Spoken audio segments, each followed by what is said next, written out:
It's a big shindig. We got 2 old guys here. Two old guys, let's see another old guy. Sometimes that's the best way. Yeah. Have our experience.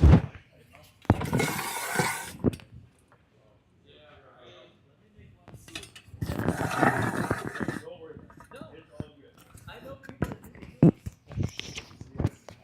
Yeah.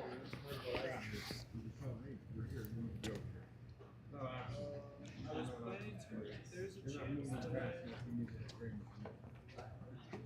I think if they're here to work on the business. That's what we always say.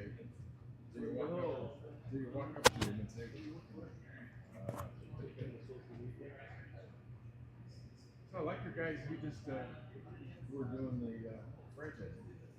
Hold on, which franchise? Franchise program, training franchise company software. Yeah, I'll just tell you about it. I just help them with some other stuff that might help them. I realized one of my guys that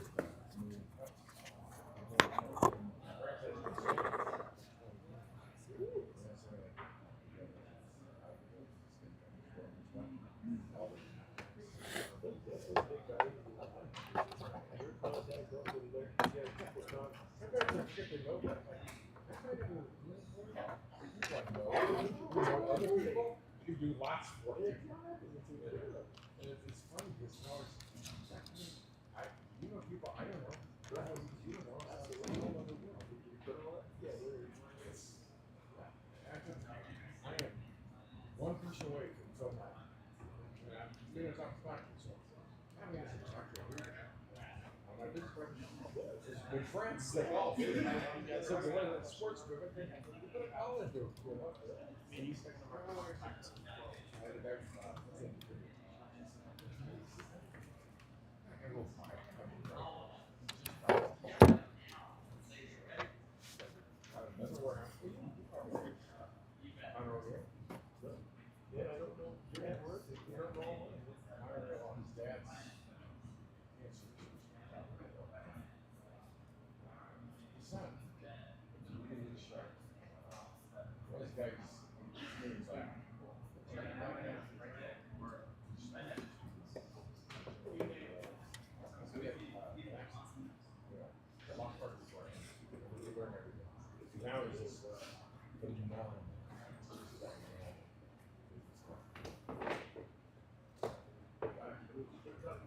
there you go. All right, so your content strategy left, or we plan on that? Well, You line strategy up.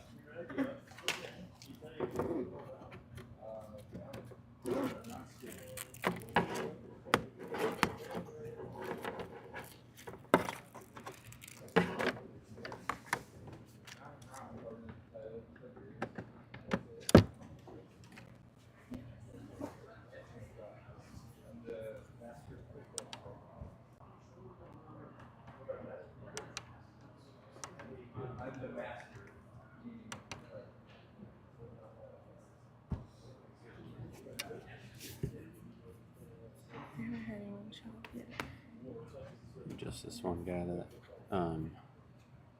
Todd rounded up. Todd's trying to round more people up right now. grab a couch, bud. Grab a couch. Wow. I'm determined. I might go ahead and who wants to run this? I'm cool. I got a big puppy. You should sit over there with him. Yeah, I just need to go grab my notebook. All right.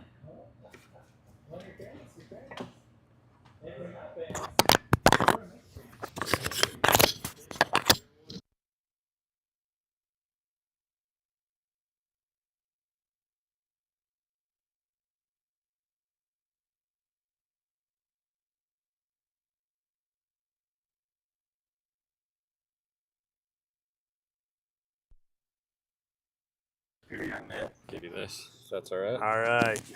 Sounds good. Excellent. You can go back there and give me a thumbs up when we're ready to get going. Okay. All right. I'm probably going to do both. I like to move around a little bit. So I'll move around. I might sit down.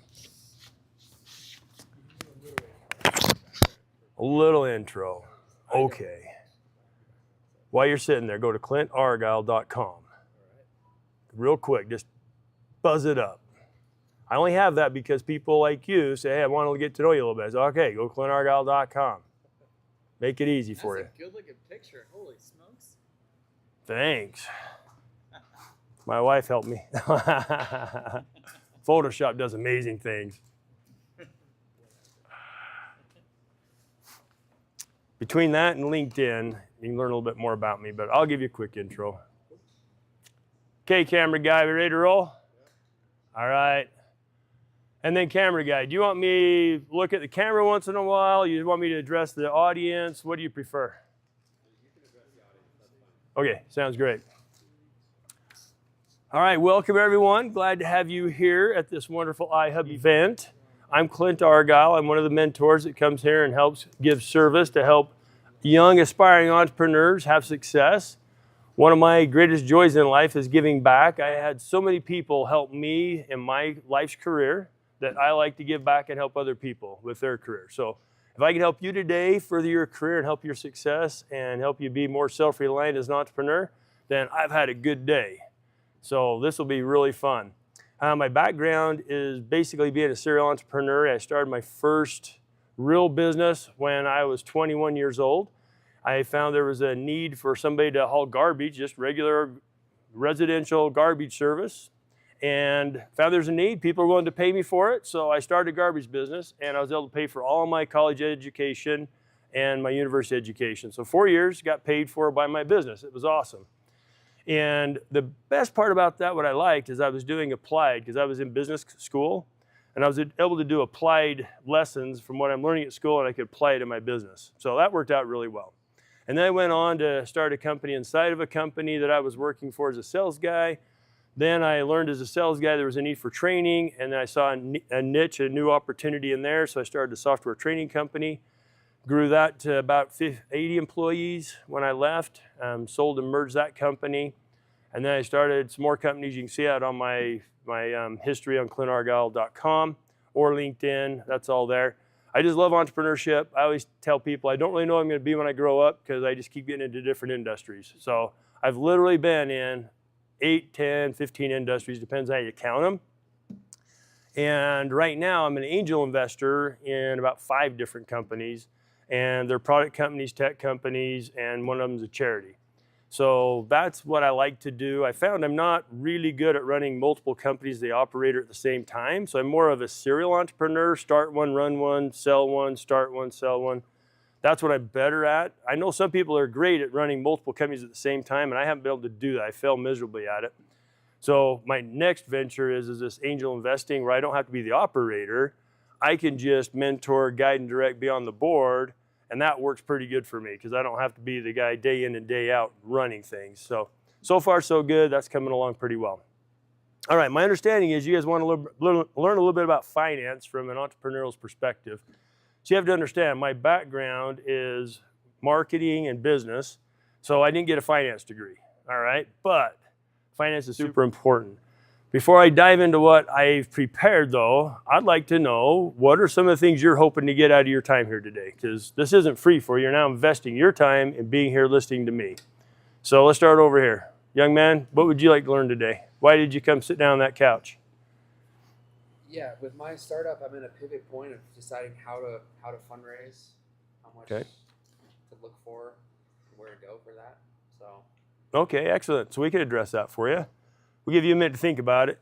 How about you? What do you want to get out of today's visit? Kind of 2 things. One, we just closed a very large round of funding, so different ideas like vehicles to invest money as you're not going to be using it right now, as well as how to set yourself up as founders to be financially advantageous as we grow into a larger company.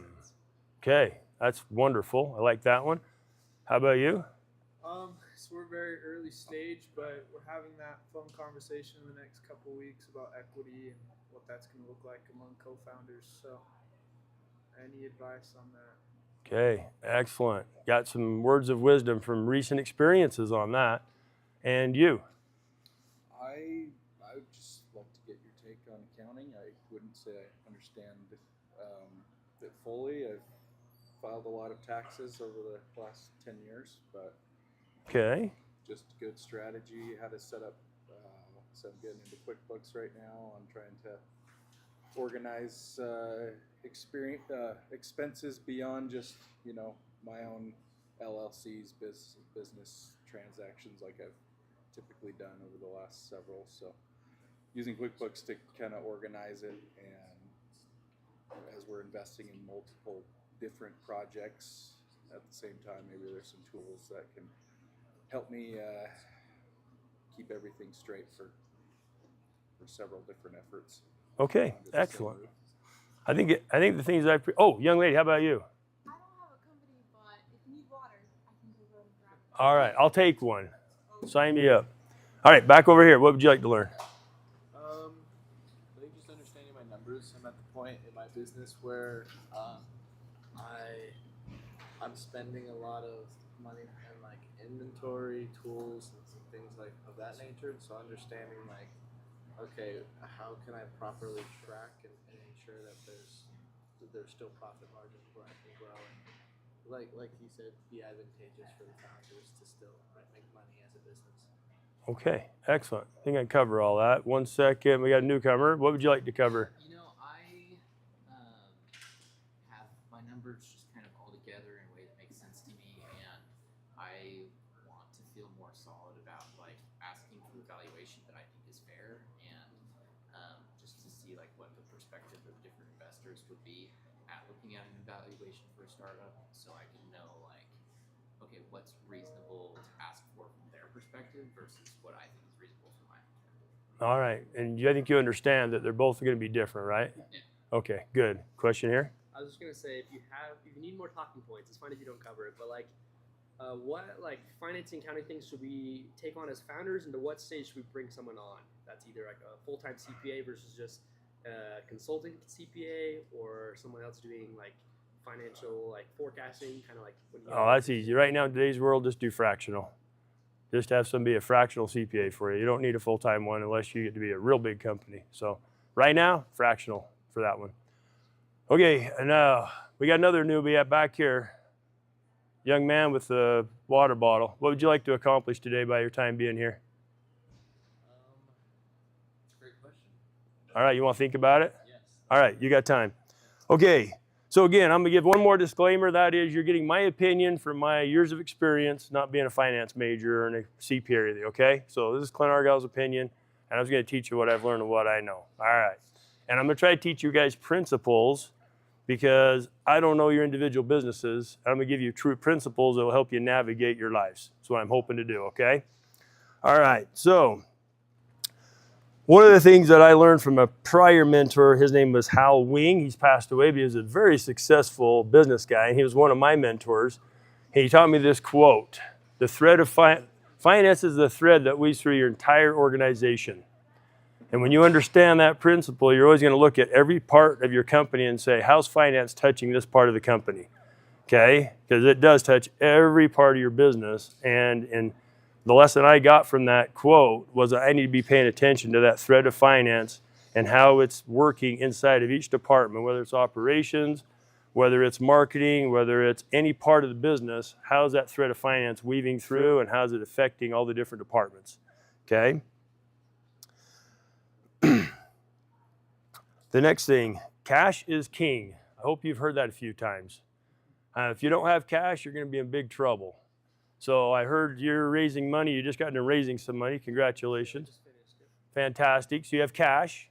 And now that cash gives you a lot of things you can do, because now you have a cash available to go make decisions and grow your business, is what I hope you're going to do with your cash. So remember, cash is king, and you want to have cash in different forms. And I always like cash coming from my customers. All right? We get caught up in this world around us a lot about, let's go fundraise.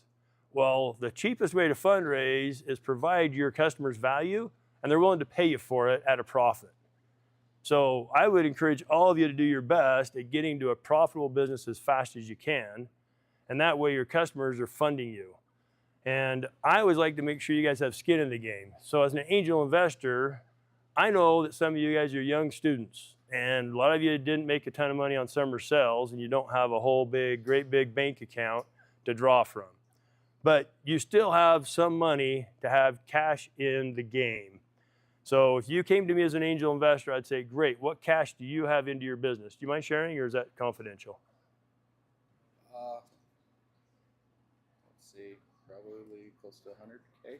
Okay, you personally. Awesome. This is the kind of guy I like to invest in. This guy is all in. He's got 100K into his business, and he's going to do whatever he can to make sure he doesn't lose that. You by chance married? Yeah.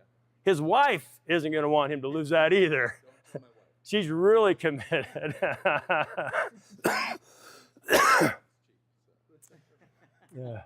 So when I like it when people have skin in the game, and most of my younger people aren't as well off as you are to able to do that. But even for me, it's $1,000, $2,000, $10,000. What can you put in because you think of your business differently when you have skin in the game with cash? I just promise you, it's just different because that cash means a lot to you because it's already been taxed. And if you're religious, it may have been tied. And so that dollar's now gone down to 70 cents or 50 cents or whatever the case may be. And so it's expensive, hard-earned money when you're putting in to start your business. So it's one of the things about cash is king. Another thing about cash is king is that I recommend you all have some savings accounts and have some money for a rainy day because rainy days are coming. If you haven't experienced those yet, they are going to come. And whether it's you lose a big customer and all of a sudden you've got to backfill a customer, you just lost all this revenue and you got to make payroll and you're drawing out of your savings account to make payroll, or some other catastrophe hits and you need cash. So you want to be able to have savings account to be able to handle that. So for you, young man, I'm going to tell you, make sure you take some of that money you have. It's going to be in everything goes to pot fund. Like this is, things get rough and I got a place I can go to weather the storm, okay? A lot of people at some point will also set up with a financial institution of their choice. They'll set up a line of credit. And that way they can draw on it as they need to. Now, lines of credit are great when you have, let's say, a product business and you have wide swings in your inventory. And you've got to go buy inventory and get a bunch of it because you're buying overseas and you got to order it 3 months in advance. And so you order the inventory 3 months in advance and that takes cash because they're going to want a down payment. They're going to want some on shipment, and they're going to want the rest on delivery, whatever it is. You need to have a way to cash fund and roll that inventory and pay for it. Okay, any questions on that? How many would you put like a number of months of your like monthly burn should be like that cash savings? 3 months, 6 months, 1 month? Doesn't matter. I would work towards 3 months if you can, and then grow it up to 6. I think 6 would be fine. I think it's a good rule of thumb. Todd, do you have any thoughts on that? I like to have 6 months when I can. Okay, there you go. 6 months when you can. 3 months at a minimum, but I usually bounce between those two. Nice. And that takes discipline. Because some people look at that and go, geez, that's money I could have working somewhere else. And it's like, yeah, but if you need it, it's there. The other thing that's kind of cool about a fund like that, if you get an opportunity, I had a friend call me or told me, this is his story.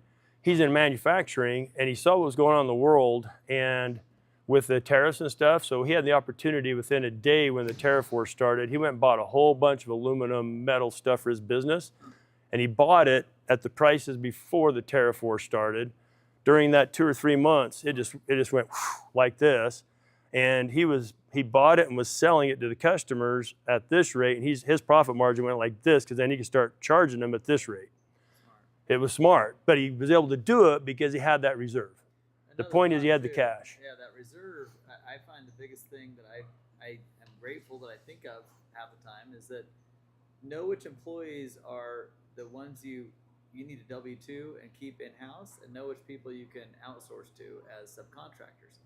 Because the easiest step in a fluctuation of events that you never can foresee is who do I need to hang on to and keep stabilized while the others can be kind of, hey, Right. You know what, we're slowing for a minute, we'll call you back in a month. And they're used to that. And The they're used to that. contractors are used to that. Right. They're going to call 3 other people and say, hey, I got slow over here. You got anything else over here? They're used to that because that's what they like doing. Fractionals come in super handy because then when things get crappy, you can say, hey guys, we gotta back off just a minute for this quarter. You know what I mean? Because they're okay with that, and you'll be surprised how okay they are with that. Yep. Sound good? Okay, now we're going to go to accounting. This is what this young man wanted to talk about. I'm not going to tell you anything new. You're going to go, Clint, I came for nothing, but I'm going to tell you that you're on track, okay? Everybody that I work with works with QuickBooks Online. That's just the standard accounting for small business in America, as far as I know. So I would recommend all of you consider using QuickBooks Online. It's quite affordable for a small business. And what's nice about it is all your accounting companies you're going to go to have you do your year-end accounting and taxes for you, they all have it too. So it makes it easy. Now, for you, I would go meet with your tax accountant, and I would say, what are all the categories I should have for my industry? And by the way, all accountants aren't made equal. Some people say, I got me a CPA. It's like, okay, great. Are they a business CPA? Are they a big business CPA? Are they a small business CPA? Or are they just doing stuff for W-2 earners? And their mainstay is, I got people that make $50,000 to $500,000 a year, and that's what I do. I do taxes for them. Well, if that's what they do, you don't want them for your accountant. You want somebody that is a really good small business accountant doing your accounting for you, okay? But I would find out from your accountant that's a small business accountant, startup, I'd say, what are the categories that I should have in my QuickBooks so that you get the right categorization, so I get all the right tax treatment? Because that's the key thing for you. You've got different things going on with your inventory. You got equipment. Don't you have the equipment back here? So you have equipment and you got depreciation going on. You want to make sure it's all set up so you're getting all the tax breaks possible for your type of business. And that's why I'm teaching you guys principles, because every one of your businesses is different. The depreciation schedules are going to be different. The way that your accounting is done is going to be different. Are you a service, you a product, whatever it is. So you got to make sure that for your business, you got things set at the best, so you got the best tax treatment, okay? All right, awesome. Then in my opinion, what you really need to know as a small business operator is you got to understand P&L. How do I read a P&L statement? QuickBooks will generate it great, but you know the old saying, garbage in, garbage out. So you got to make sure you're getting good stuff in. I call it good stuff in, good stuff out. So make sure you're getting the right data into your QuickBooks Online. And then when you run your reports, you run your P&L, you run your balance sheet, and you run your cash flow statements, you're getting good data. And that's the other key I believe you need to have as a small business owner, is understand those 3 really important reports, what they're telling you about your business, and how they're helping you know what to do and decisions to make. All right? Okay, excellent. And then I actually have it in my notes that as soon as it's possible, I would outsource your bookkeeping, I'd outsource your accounting, but you can't trust finance with anybody else. Nobody will treat your finances like you. So you trust with them, and then you review. So every month, I trust people to do all my stuff, and then I have a monthly review with them, and I go through every little detail with them and say, okay, where's this? Did this happen? Did this happen? And I've spent an hour or 2 just going through the finances, make sure I'm keeping a pulse on that thread that goes through every part of my business, okay? But I would outsource all that as soon as you can. Now, I did my own for years, but I'm saying if I can outsource those things that are just mundane and not making you money, I would outsource them as fast as possible. The drivers in your guys' business is build it and sell it, build it and sell it. The more you sell, the more you sell at a profit, the better company you're gonna have. So make sure you guys always try to run your business at a profit. Okay, you were telling me that in your business, you're trying to make sure that, am I profitable? Well, you gotta really understand what all your costs are. To know, am I really profitable? What's my fully loaded costs for my product or service? And if you really understand those really well, then you make sure you're putting a profit margin on there. Because you can't work for free for very long, right? And business without customers is gonna be dead very soon. So find paying customers. That's one of the things I always find challenging in the startup realm is, do I really have a product or a service that somebody's willing to pay for at a profit? All right?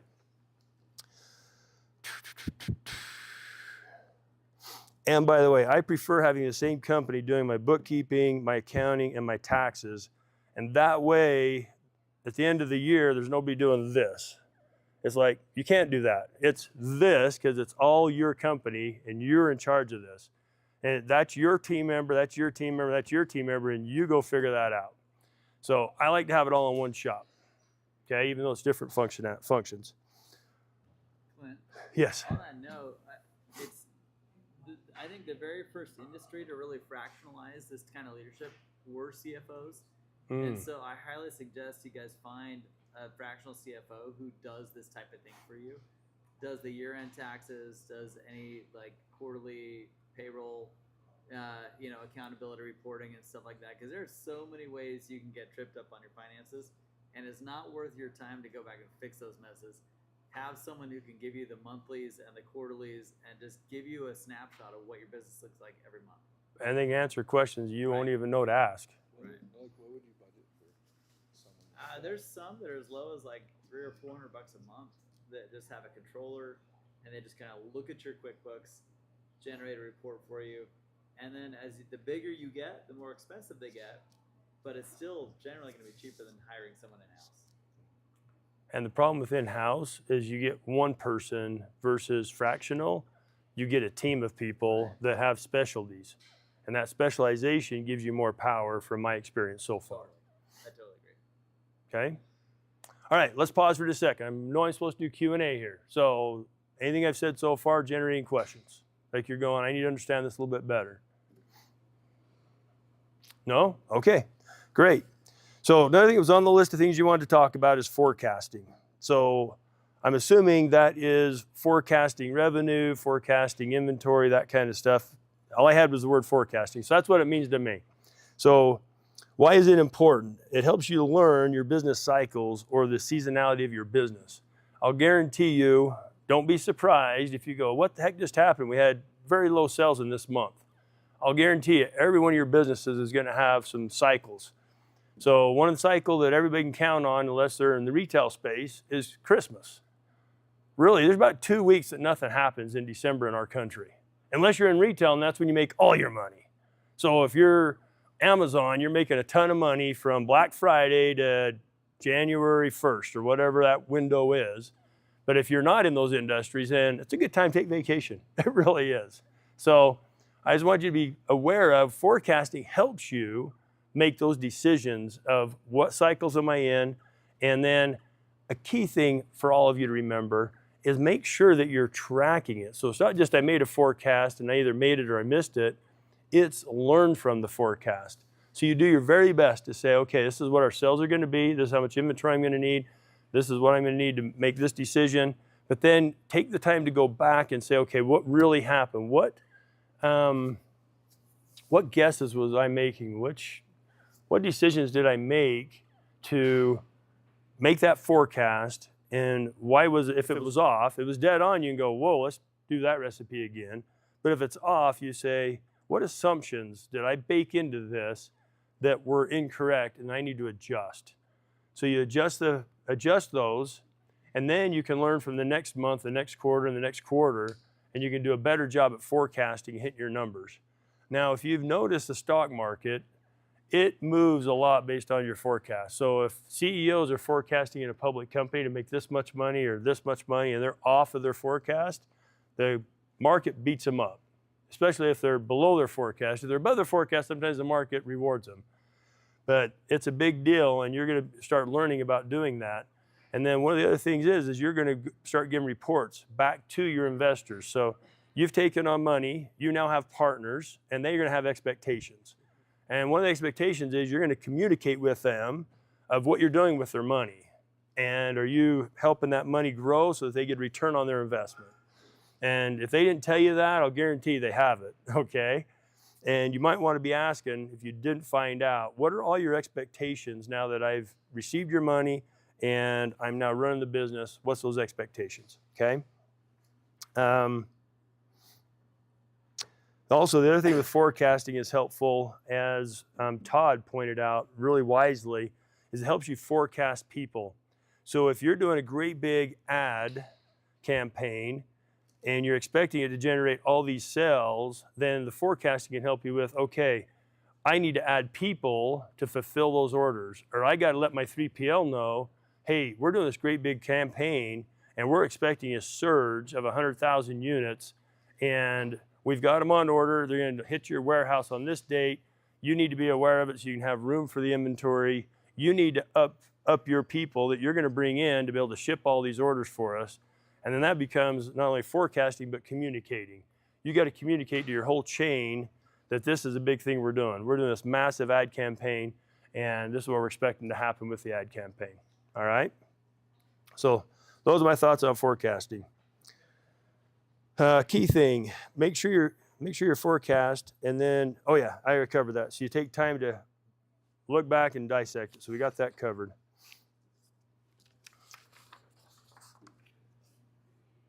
Now, there were some questions that some of you had that I don't think I've answered yet. So what were some of the questions you had I haven't answered? You had some. Have I answered most of them yet? Okay, we got those. Did I answer yours yet? Oh yeah, you were thinking about it.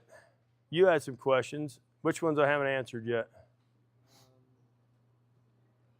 And by the way, I don't have a clock anywhere here. I don't know what time it is, so somebody needs to give me a countdown, like time to. Yeah, you got 20 minutes. Oh, 20 minutes. We're all good. Todd's the man. You're gonna let me know. You got it. So you're thinking about it.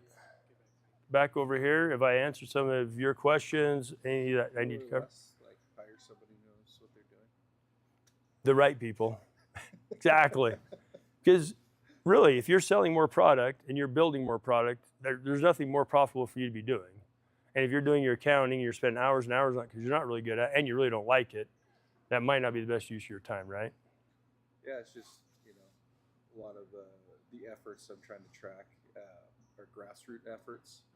Mm-hmm. So they're not really revenue generating, but at the same time, we're going to be able to know where it's all going and control it in a way that makes sense. Okay, great. Up here, young man. What other questions do you have that I haven't answered yet? I don't have one on top of my mind right now. Okay. I feel like this has been good. This is good then. I'm covering what you guys wanted to get when you came here. All right, excellent. Young man, did you think of anything yet? I don't know how solid of a question it is, but I'm a solo founder. I don't have like a big team. Okay. So what are some of your recommendations when it comes to dealing with finances that way? Because I'm wearing lots of hats right now. Well, that's just normal. So just so you know, you're normal. And you have to wear all the hats. When you're a startup guy, you're wearing all the hats. You're wearing the accounting hat, the operator hat, the marketing hat, the sales hat, the CEO hat. And it's fun. And then as you start growing, you got to decide which hat you're going to pass off to other people. And that'll be fun too. You're going to say, oh, I'm growing or getting sales going, so now I'm going to pass this hat off to somebody else. So I guess follow-up question with that, where does the finance hat come in priority with all of that? Well, it's one of the ones you got to keep at the top priority because as soon as you run out of cash, you don't have a business again, remember? So keep that in the top. But it's kind of like life. You got to juggle all the different pieces of your business. And if you set one of them down, don't set it down for too long, it's going to be a problem. Okay? So it's kind of like life. You have 4 or 5 balls you got to juggle all the time. You got your personal health ball you're juggling. You have your, if you're married, you have your married life you're juggling. If you got your career life, if you serve in a church, you got your church life, and you've got your family life outside, your external family life. And I always call it's a juggling act. And you got the balls in the air, and some of the balls are rubber balls. They can hit the ground and bounce, and you're okay. Some of them are glass balls, and if they hit the ground too hard, not good. So you got to keep those balls in the air, and you got to give them some time. But if you give no time, as an entrepreneur, if you start giving no time to your wife ball that's in the air, what's going to happen? That ball drops. That ball drops. And is that ball a rubber ball or is that a glass ball? That's a glass one. That's a glass ball. And she might go find somebody else. Seeing it happen, not good. So you don't want to let zero happen with anything in your life when you're juggling those balls. So make sure you take her some flowers once in a while. Make sure you make time for a date with her every week. Make sure she's really important. Because if all you do is work's more important than you, honey, then she'll go, well, he doesn't care, and I'll go find somebody else that does. Todd. Clint, could you touch on your perspective of how a founder should pay themselves? I think a lot of people take pride in how long they started themselves while they're in startup mode, and they never really take care of themselves. And what does that lead to from your perspective? I mean, we both see a lot of people burn out because they aren't sufficiently sustaining themselves. Right. You have to be able to eat. So I'll give you my personal way of doing it, and then I'll give you the way I'm doing it now as an angel. How's that? Is that fair? Yeah, that's awesome. Okay, so the way I did it is I was working a software sales job. I was going to school full-time, carrying about 12, 14 credits. Sales job was 30 hours a week. credits for, like I said, however many hours it took me to do that. And I was going to UVU and BYU. And I was running the garbage business on weekends. So you can tell I was a busy person. And then I wasn't taking on money though. I was making money from my customers because they were paying me as a garbage guy. And I was saving money and I was growing that business. Hello. And I was growing that business. And so I had money. And then when I graduated from BYU, I had my business degree. Then I sold my garbage business to a friend. And now I had cash to go start my next business. But I used that cash for sales and marketing and inventory. And I was using my sales job because I was doing that business nights and weekends. So I traded school for nights and weekends to start this other business. And I'm still working my sales job to feed my family because I'm married at this point. I'm married and have a kid at this point. So I got sales job, feeding my family. I'm nights and weekends starting my next business, and I had cash from the sale of my garbage business. So it was self-funding, and that's how I covered that nut you're talking about, Todd. Right. Now, right now, I've got some angel investments, and here was and they're not all the same, but I'll give you one example of one of my 5 angel investments. So one example is I asked the young startup entrepreneur, I said, how much do you absolutely have to live on?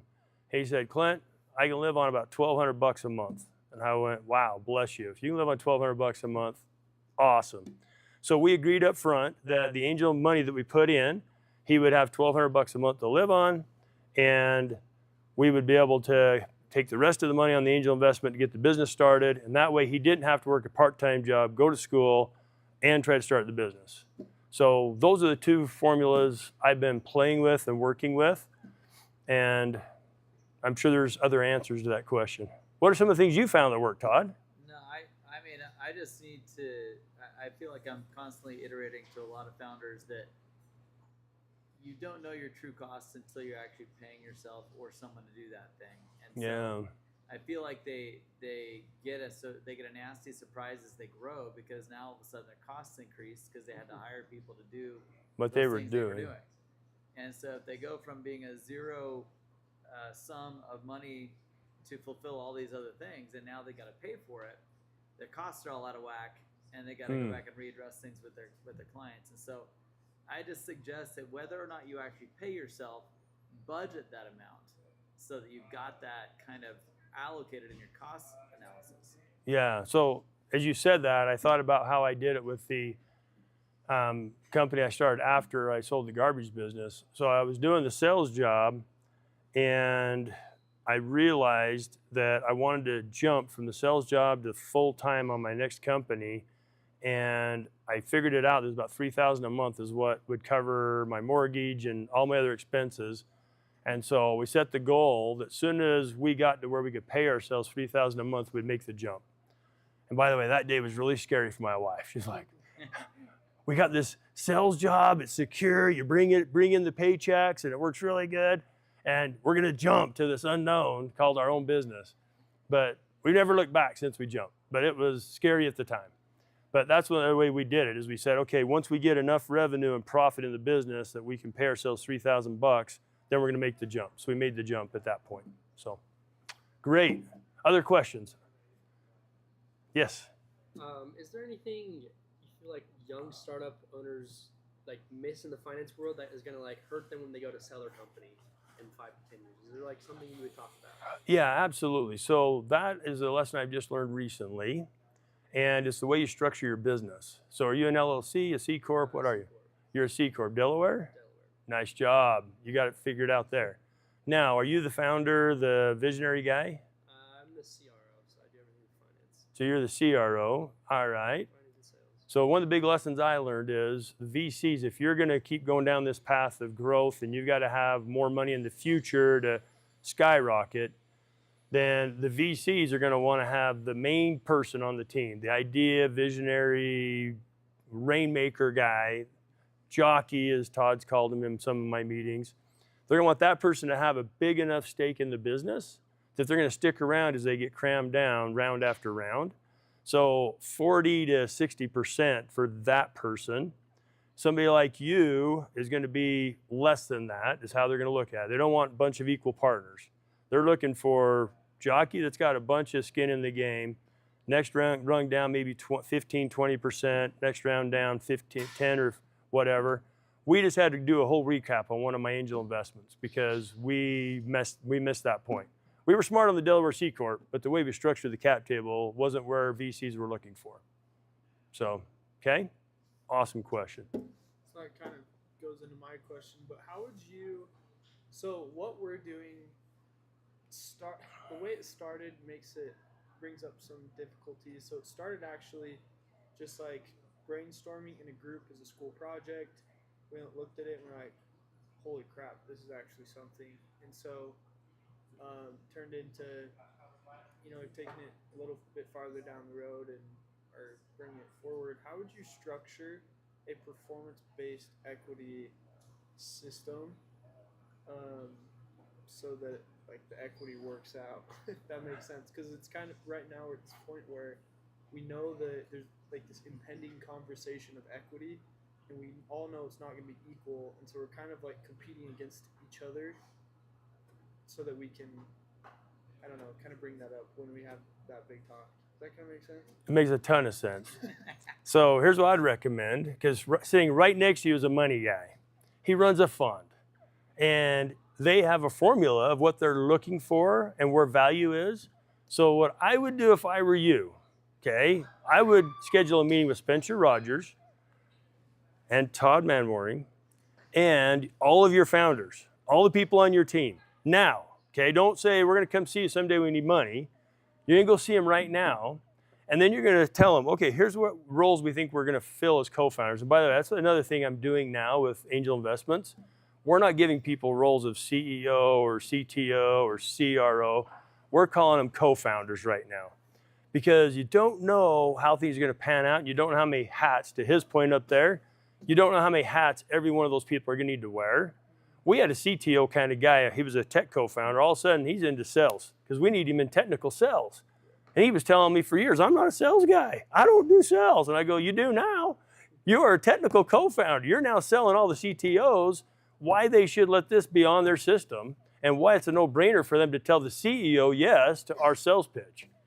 So we just do co-founders. So you bring your co-founders in, talk with those two guys, and they'll help give you a reality check of whose value in the marketplace is where. And you're going to want to have somebody that's your driver, whoever's going to be in charge of sales and vision and closing deals, and they're the big idea person. That person's going to be the one that most likely is going to end up with the biggest chunk of equity. They're the ones that are going to be giving it their 68 hours a week. And by the way, that's another thing. The harder I work, the luckier I get. So you got to learn how to work hard, you guys. I don't know, Todd, have you found you can just sit around, money flows in, or do you have to work a little? Yeah, I haven't figured that one out yet. Yeah, you still have to work a little? I got to work a little. People keep offering to pay me for nothing, but, I have our time taking it, yeah. So I think that answers your question. Yeah. Okay? It's a trick. I like that perspective of treating everyone as a co-founder until they actually earn the titles because the natural leader will pop out. And the roles will start to pop out. They will, over time. Yeah. When you're in the trenches, it takes time. Oh, here's another key I'm learning from VC. They want you to do vesting schedules for options or stock of any kind. They want to have a 1-year cliff. So you got to be in the saddle for a full year working hard, or you don't get anything. It's a zero sum. And then they want everything else to vest over 3 more years. So it's a 4-year deal. Because here's what happens. You're going to get tired. You're going to get wore out. Over here, your wife's going to find about the $100,000, and then she's going to go, honey, oh my goodness, what did you do? And you're going to drop out. I just had a team actually that had a guy fall out on him. Just surprise, surprise, they had one of their co-founders drop out on him. So that first year is critical, but even 2 and 3, people start dropping out. Because starting a just starting any business takes a lot of hard work, takes a lot of guts, takes a lot of getting beat up, takes a whole bunch of success. It's just tough.